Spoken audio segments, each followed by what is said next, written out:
par ton sang, tu as racheté pour Dieu des hommes de toute race, langue, peuple et nation, et tu en as fait pour notre Dieu un royaume de prêtres. Alléluia.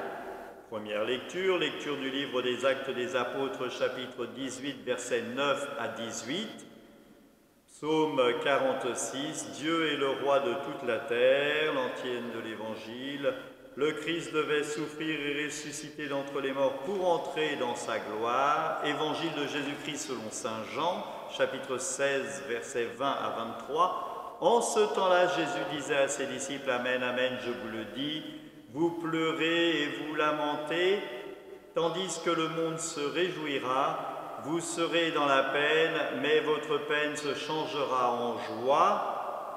La femme qui enfante est dans la peine parce que son heure est arrivée, mais quand l'enfant est né, elle ne se souvient plus de sa souffrance. Toute heureuse qu'un être humain soit venu au monde, vous aussi, maintenant vous êtes dans la peine, mais je reviens et je reverrai et votre cœur se réjouira. Votre joie, personne ne vous l'enlèvera. En ce jour-là, vous ne me poserez plus de questions. Acclamons la parole de Dieu. Louange à toi, Seigneur Jésus.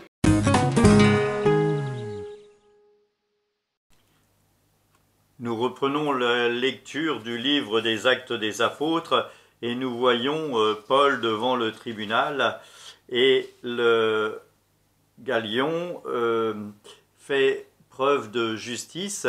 Si c'est un problème juridique, il peut le trancher. Si c'est un problème de foi, il ne peut pas le trancher. Donc il renvoie les détracteurs de Paul. Paul qui est soutenu par l'Esprit Saint et qui lui permet d'annoncer cette nouvelle.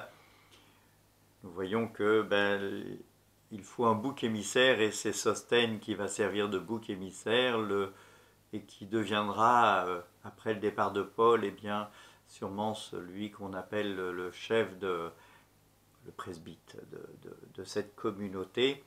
Paul va rester, puis va partir. Il y a dans l'Évangile cette comparaison avec l'accouchement, les douleurs de l'enfantement qui sont très présents dans la Bible. Et là, dans l'évangile de Saint Jean, il y a cette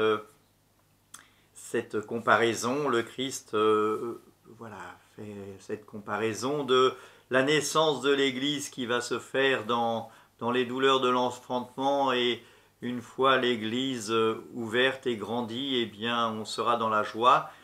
Je pense que c'est cyclique et nous sommes actuellement dans la douleur de l'enfantement parce que l'Église est vide. Et j'espère que lorsque très bientôt nous pourrons nous retrouver, nous serons une église communion fraternelle. Et donc je vous attends nombreux pour pouvoir, lors de cette première grande messe que nous pourrons dire, célébrer, présider, rallumer le cierge pascal, le nouveau cierge pascal, le bénir et l'allumer ensemble, dans la joie de se retrouver. Voilà, nous sommes dans la tristesse et dans la douleur de la séparation, mais nous aurons la joie de nous retrouver. Prenez soin de vous, que le Seigneur vous accompagne et vous garde. Amen.